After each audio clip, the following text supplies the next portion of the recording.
Over 1 million people whose fixed-rate mortgage is due to run out before the end of this year. Now, the majority of those fixed at below 2%, and you can't get much below 4% at the moment. So for them, I think there's a real concern as well. And we found with our cost of living research that people are paying £208 more now on their mortgages than they were a year ago. Add that with all the other costs we've seen rising: energy, food, fuel.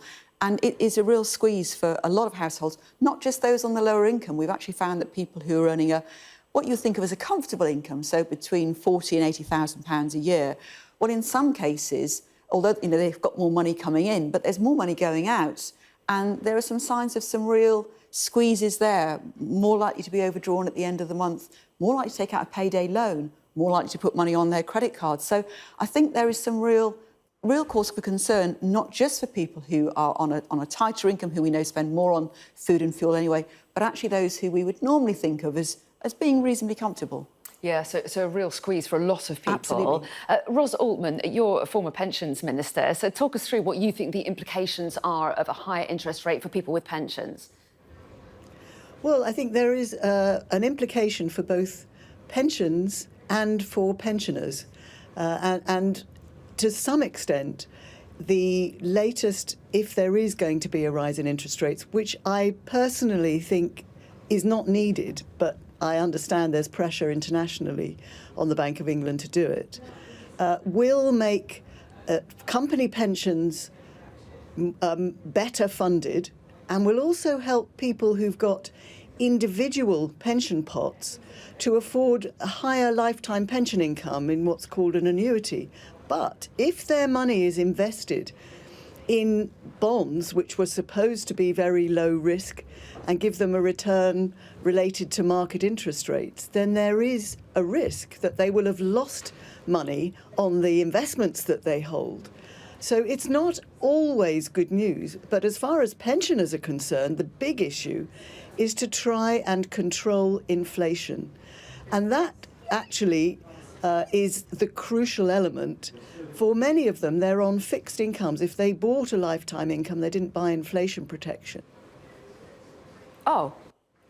Rates go up or not, they actually need to be able to afford to live on the basics, which have been going up so much in price. Apologies for my exclamation there. Your line dropped out briefly. What was that? Yeah, sorry about that, Ros. Your line went black just for 2 seconds, but you came back and we didn't miss the meaning of what you said, fortunately. Anyway, so I'll try and keep my exclamations to myself, though. I don't mean to put the guests off. Michael, let's go back to you, though, because Ros was there talking about the pressures that people are feeling because of this high inflation that we've got at the moment. I mean, 10.1% still in March, and it is the bank's job, isn't it, to keep inflation under control. The target is 2%, so it's way off that.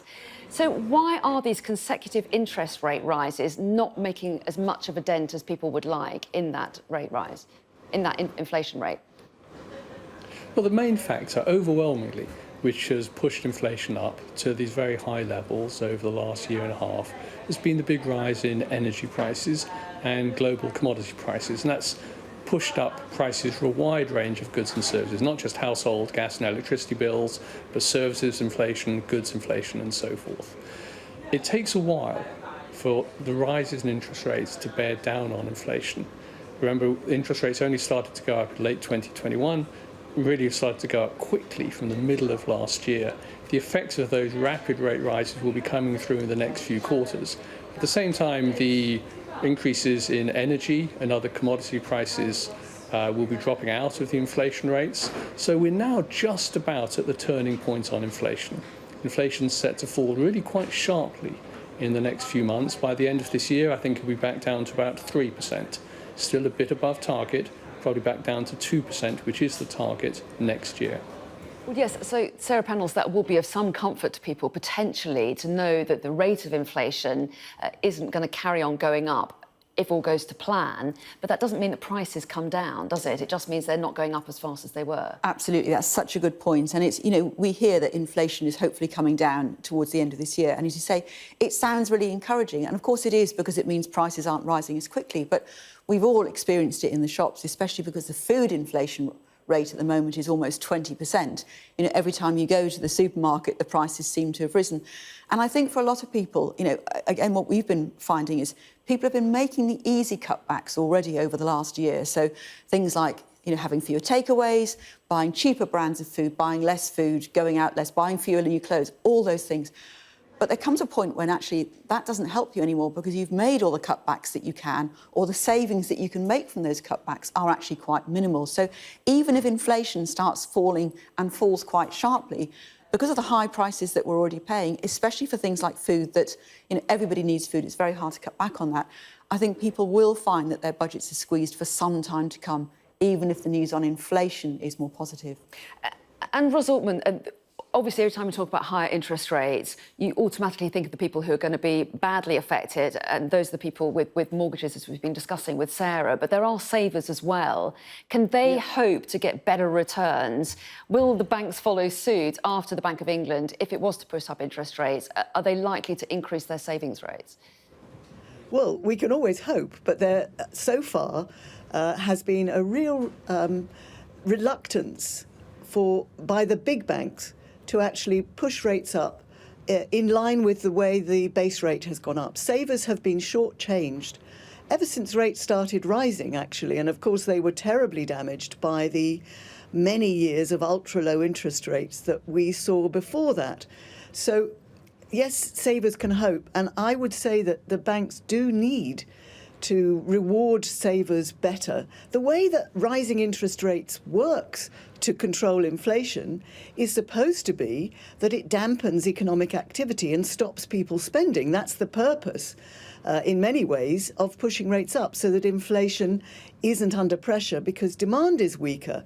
Now, if you encourage people to save more and you reward those who do save better, that might be a better way of actually cooling the economy rather than continually pushing rates up from what are already much higher levels than they were before. So, you know, you could encourage banks to reward savers better. They are being paid well now with base rates for the money that they deposit at the central bank. So that, I think, would be a more effective policy than just pushing rates up, which, of course, has such negative effects, as you were describing, on mortgage owners and people who borrow. Michael, what's your thought on that? So, you know, in the short term, it sounds great to have a system in which interest rates for borrowers don't go up and interest rates for savers do go up. Because that sounds like we're all gaining as consumers. But the flip side of that, obviously, is going to be a squeeze on banks' profits. Now, that's okay for a bit, but eventually, if you squeeze banks' profits too much, will we end up with banks which are weak, fragile, and then what we've seen in the past? You know, it's about 15 years ago we had the banking crisis, when the weakness in the banking system contributed to a deep recession, multiple job losses, widespread company failures. So it's important that we have a solid and resilient financial system. And unfortunately, squeezing banks' margins, while it sounds like a great thing, makes the financial system less resilient in the long run.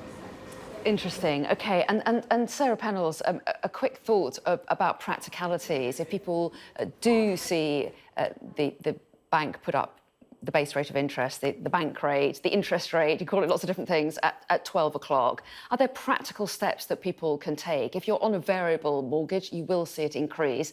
Would it be time to fix rates, or is there a possibility that in the future we'll see rates coming down again? What kind of decision can they make there? I think it's quite hard to predict, as we've been hearing, interest rate rises, and it doesn't always feed through automatically into things like fixed rate amounts. So it's quite hard to call that in a way. I think it does depend on your personal circumstances, such as your own budget and your own capacity to have any further rises. So it might be a time to at least review your mortgage or have a look at it. I would say don't do anything in haste, no knee-jerk reactions, and take advice from a mortgage broker if you're not sure about what to do, because they'll know what's happening across the market. But the other thing is, if you have other borrowing, such as credit card borrowing, because this rate rise won't just affect mortgages, if you can overpay it, so you're paying down those borrowing, those expensive borrowing, that's something to do, because we are seeing credit card rates rising as well. Well, thank you to all three of you for teeing this up nicely, this decision, which we will find out in the next few seconds, and we'll get your thoughts after we've heard that decision. But let me just bring in our business presenter, Ian King, who joins us live from the city and will talk us through the decision as it comes in the next few moments. So, Ian, the feeling is that the Bank of England will raise interest rates. Yeah, absolutely. That's what the market's been pricing in. We're expecting a rise from 4.25% to 4.5%, 25 basis points in the jargon. Really, that has been nailed on ever since the March inflation number came in at 10.1%, more than 5 times the bank's target rate of 2%. The big question, I think, is the commentary that we get with the statement today. We've had indications from both the US Federal Reserve and the European Central Bank over the last week that they may pause on further interest rate rises, and I'm just hearing we have actually had the number now. We have the number. Yep, we do. The number is 4.5%. 4.5%, Anna, yes. And the crucial vote on the Monetary Policy Committee, 7-2. There have been some speculation that you might get a three-way split. The majority of members voting to raise interest rates by 0.25%, taking the bank rate to 4.5%. That is the highest rate in this country since October 2008. Very much in line with what the market was expecting there. I suspect the two people who voted against it, when we get that breakdown, will have been Swati Dhingra and Silvana Tenreiro. They, of course, are the doves on the Monetary Policy Committee. They already think that interest rates have gone sufficiently high. I'm just trying to have a look at the minutes now. On the Bank of England website, the Monetary Policy Committee report has just dropped. Of course, we get a press conference with Andrew Bailey, the governor, at 12:30 our time. Very annoyingly, I can't access it. All the Bank of England website is still stowing stuff about the coronation at the moment. Says they're experiencing some difficulties.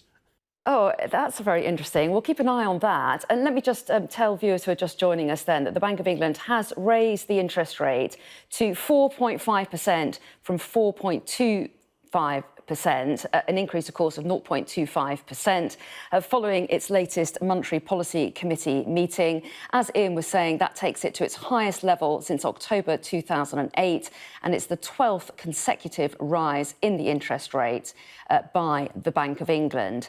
So, Ian, obviously the hope here is to try to push down the rate of inflation, which has stayed so stubbornly high. Yeah, that's been the real dilemma for the Bank of England. Inflation here in the UK remains higher than in any other G7 country. And in fact, the spread between UK inflation and the rest of the G7 is actually at a 40-year high. The inflation remaining very, very sticky and impervious to all attempts by the bank to actually bring it down with these 12, this is now the 12th consecutive interest rate rise that we've had from the bank. The previous ones do not appear thus far to have had any impact in terms of bringing down inflation as rapidly as it has elsewhere in the developed world. As I say, inflation in the United States, we got the number there yesterday, 4.9%. And that is, again, that's something that the Bank of England would give its eye teeth for. Just looking at some of the commentary that we're getting now, I mean, the bank is actually indicating that there may be further interest rate rises to come.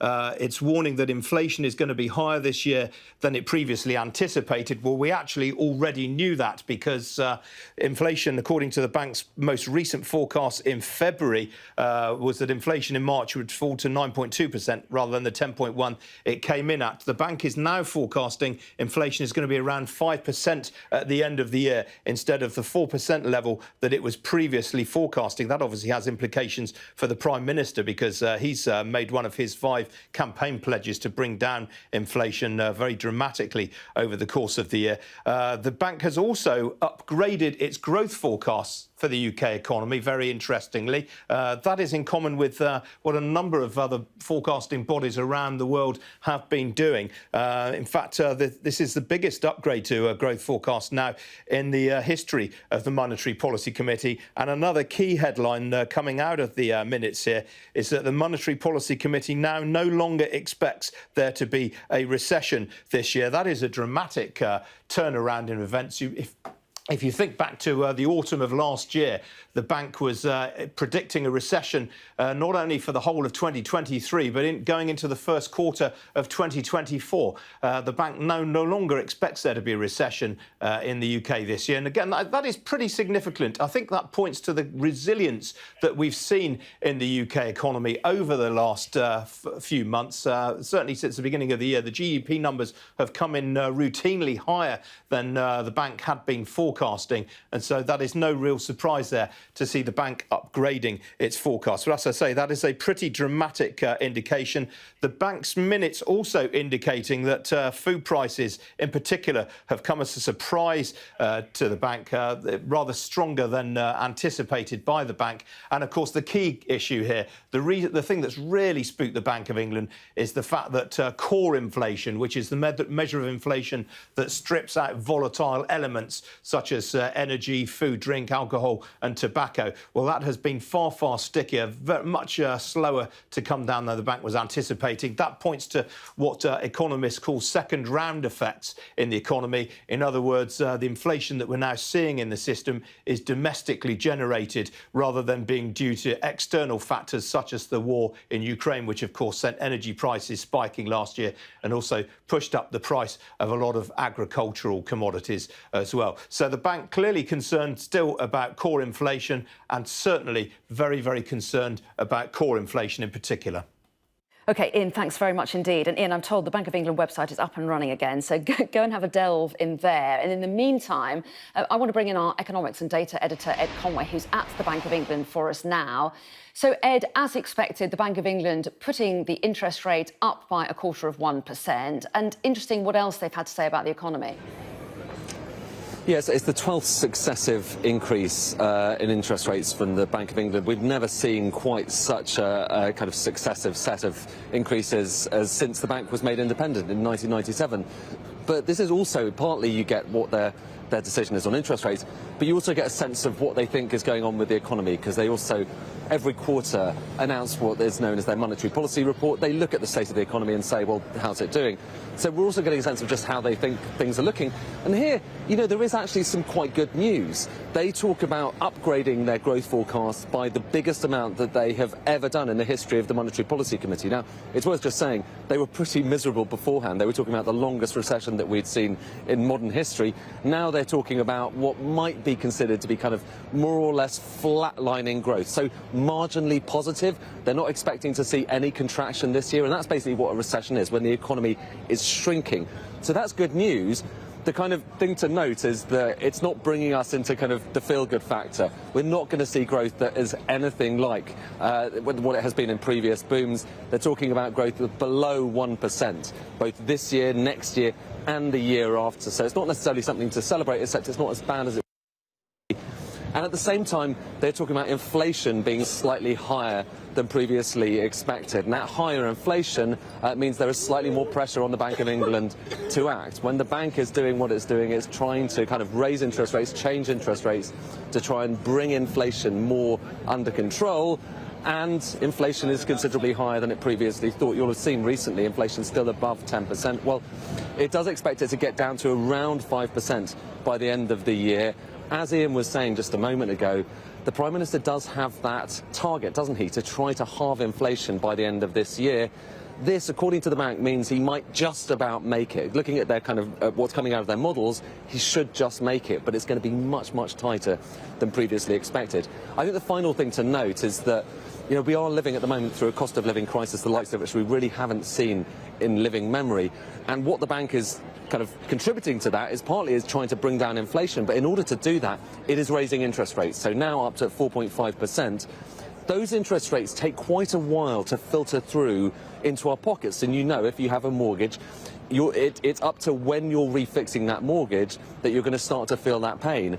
And according to the Bank of England, only about a third of that. So they put rates up. It takes a while before those households around the country need to refix their mortgages, and obviously suddenly you go up from maybe it was kind of 1% up to 4% or even higher. That's taking a while to come through, and only, according to the bank, only about a third of the pain from those rising interest rates has yet been felt. So there is still a lot of pain. 2/3 of that pain yet to come. So there is a bit of, it's not necessarily going to make the feeling of the cost of living crisis go away for many families, particularly around the country, particularly those who don't necessarily have the savings built up from the pandemic, particularly those who are on mortgages at the moment. It's going to be quite tough over the course of the next few months. But the bank does say the big picture for the economy is considerably less bad than it was before. They're not talking about recession. They're very happy that energy prices aren't quite as high as they were previously.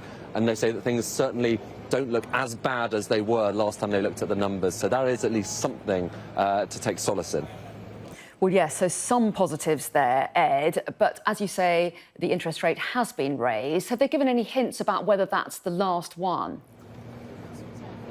Well, every time the bank raises interest rates, they announce the decision. You get kind of the determination about how many people on the Monetary Policy Committee, because it's essentially in that building there is a policy committee of 9 people that meets to decide these things. This time around it was a 7-2 vote, so they vote on it and we get the minutes. And then alongside the minutes, you get a few paragraphs that kind of provide a little bit of a hint about what they might do in future.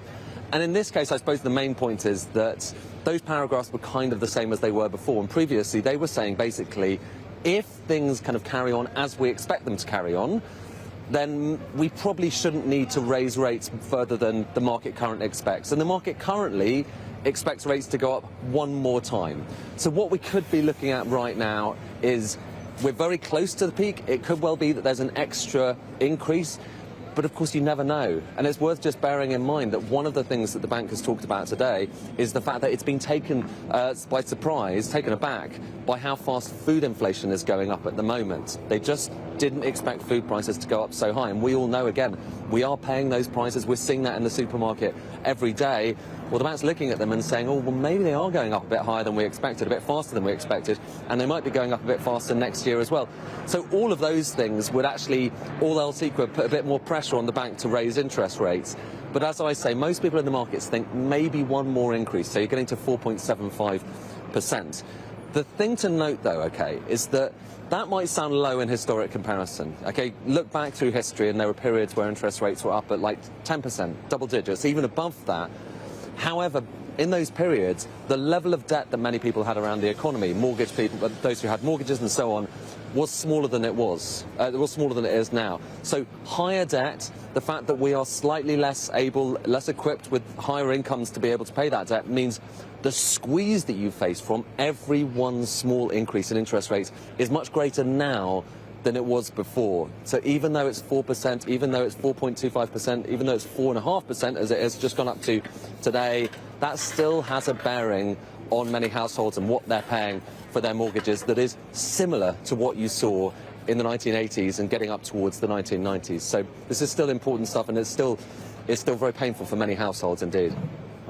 It will indeed, and we'll be talking to many people affected throughout the day, of course. But Ed, thanks very much indeed for all those latest lines from the Bank of England and your analysis of them. And in fact, we've had reaction just in the last few moments from Labour's Shadow Chancellor Rachel Reeves responding to that rise in the base rate of interest. She has said we're a brilliant country with so much to offer, but families and businesses across Britain will be spending today racked with anxiety by another interest rate rise. Rachel Reeves goes on to say the Prime Minister should take his fingers out of his ears and admit responsibility for a Tory mortgage crisis, leaving so many worse off. She goes on, he trapped our economy in a cycle of low growth and high taxes while tickling the tummies of unfunded trickle-down tax extremists in his party. Liz Truss simply came and lit the fuse. And finally, she goes on to say Labour will build a stronger economy and get it growing. So that's Labour's Shadow Chancellor responding to the Bank of England's decision to raise the base rate of interest by 0.25% this lunchtime. Well, let's return to our panel to get a reaction to the bank's decision. With me this lunchtime are former Pensions Minister Baroness Ros Altman, Michael Saunders, Senior Advisor at Oxford Economics and former Bank of England Monetary Policy Committee member, and with me here, Consumer Finance Specialist at Royal London, Sarah Pennell. So welcome back to all of you. Thanks for your patience there. Michael Saunders, I'm going to come to you first of all. We got the decision that you predicted, that a lot of people had predicted, a 0.25 point rise in the bank rate. So no surprise there. Was it the right move in your view? Oh, yes, it was. The recent rate of inflation has been too high for comfort and higher than the Bank of England had expected previously. As I said earlier, a rate rise today was a nailed-on certainty. Looking at their forecasts and their commentary, though, I think the bank's message is that although the economic outlook is not as bad as they thought, the economy is still pretty flat. So that's not going to be a great picture for growth. And if interest rates follow the market path, which is for 1 or 2 more hikes, then inflation in their central forecast ends up below target 2 and 3 years out. So the message from that is really that interest rates, maybe they'll go up a little bit more, but they're probably near the peak. OK, and Sarah Pennells, what should people watching make of this? Are they going to be better or worse off? I mean, obviously it'll depend on what kind of mortgage they have or whether they're savers with no mortgage, but what's your reaction to what you've heard about how people will feel? I think a lot of people will feel very anxious. So we know that concerns about mortgage costs has doubled in the last 6 months. That's what our research showed. And I think if this interest rate came in isolation, that would be one thing. But as we were hearing from Ed earlier on and from panel members, because we know obviously all the other costs have been rising and rising so sharply, I think there is real concern. And I think the next thing to look out for is what the energy regulator Ofgem says about the energy price cap. Now, that's going to give its announcement at the end of May, the end of this month. And that will tell us how much we'll be paying for our energy bills from July, because as we know, sort of the energy price guarantee, the government's help was extended. But from the summer, unless things change, many of us are going to be sort of on our own. Now, hopefully we won't be using much energy over the summer months, but we do know that concern really starts building once we hit sort of August, September. So I think for a lot of people, for those certainly who have variable or tracker rate mortgages, but also those whose fixed rate mortgage is due to end within the next 6-9 months, will definitely be concerned. But those too who have borrowing, apart from, say, things like a bank loan, which is fixed, as I said, I think a lot of people have been making all the right moves in terms of cutting down on their day-to-day spending. I think, again, one slight area of concern is we've seen people really running down their savings. Now, in a way, if you have savings, the whole point is they're there for an emergency. They are that cushion for the rainy day, and we've had plenty of those recently. But we found that people have been making some quite serious inroads into their savings. And in fact, 1 in 5 people told us they've got less than £100 in savings. Now, that's a real cause for concern, because if your income isn't rising in line with interest rate rises and inflation, which most people's isn't, and you don't have savings you can call on, then we know people are going to end up feeling very squeezed. And for some of them, they will feel like they're pushed into taking on borrowing, which when it comes to everyday spending is rarely the answer. So I think there is some real concern there. OK, yes, so a mixed picture, but generally very tough for people. Ros Altman, former pensions minister, of course. What does this mean for pensioners, do you think? Well, I think it is of concern for pensioners significantly. It's hard to see how a 1/4 point interest rate increase is going to make much difference to inflation, which is caused by the significant rise in food prices and in energy costs and other basic materials. And pensioners are going to end up cutting back, but they can't cut back on food and energy without causing real damage to themselves. If they were trying to live on the savings and the rate rises aren't being passed on in full, which they clearly are not being, then again, their income is not going to be going up. They're not working. They can't earn more. They can't do anything really to protect themselves. That's a real problem. But in the end, of course, for borrowers, this is a significant problem. And one of the big issues for the economy and inflation has been that there has been so much extra debt taken on. And rising interest rates sort of makes that worse in many ways. So it's not clear to me that although the Bank of England feels it must do something, and the only something it sees is interest rates, that what it has done is going to be the defining factor. And I worry about the negative impacts that the interest rate rise will cause, especially if the feed-through mechanisms are blocked. Some mortgage holders can extend their mortgage. Some will stay on fixed rates. They will be relatively okay for a while. But underlying the real concern is that the level of inflation is not something that will respond to ongoing interest rate increases unless you cause a massive downturn or weakness in the economy. We're talking about stagflation at the moment, but if you had a real downturn, then you might end up seeing that the Bank of England has to start lowering rates and printing more money, which would be pretty ironic. We're in a vicious circle, perhaps. I hope that the Bank of England will not increase interest rates any more from here, and that we will look for other policy measures that will help to control inflation from now on. OK. And Michael Saunders, just a reflection on the upgrading of the bank's growth forecast. Obviously, there's lots for people to be concerned about here, but is that reason for optimism? They're talking about upgrading the growth forecast by the biggest amounts that they ever have, but it is from a pretty low base, isn't it? Yes, you have to remember that their previous forecast was extremely bleak, a long and deep recession. Their previous forecast was in the context of very high energy prices last autumn and uncertainty about the extent of government fiscal support. So since then, wholesale energy prices have come down a long way. And of course, the government gave households a lot of support over the winter. And so that whole energy squeeze on incomes, although it's been severe, has not been as bad as feared. I have to say, stagflation describes how the economy has been. But looking forward, inflation is set to fall really quite sharply. We're not going to get strong growth in real wages, but we are now increasingly, high inflation is going to be a story of the rear mirror rather than the forward-looking story. And that's got to be good news for consumers, hasn't it? Amid all these worries, Sarah, the fact that inflation rates at least will come down.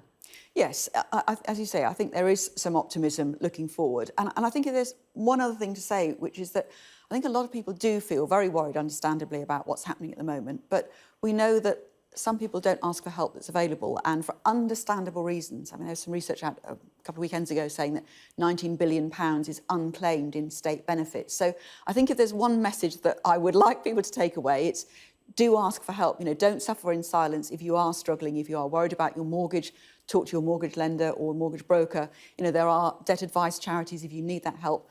And there's sort of state benefits that may be available for people, and indeed, you know, for pensioners on a low income, there's benefits available to them, and there's one of the most unclaimed benefits. So I'm not saying there's help for everybody. I'm not saying that, but there may be help for you that you just aren't aware of. So I would say if there's one thing and you are worried, do reach out for help. Well, yes, and if you do have a mortgage and you have a tracker and your interest rates will go up automatically, is there anything that people in that situation can do? Can they get a holiday from their mortgage for a bit if they're really struggling? Yeah, so when we had the COVID pandemic, the financial regulator kind of moved with all the mortgage lenders and the financial services industry and put in place a number of measures. Now, so mortgage lenders are kind of very adept at understanding, you know, the kind of things that people might need.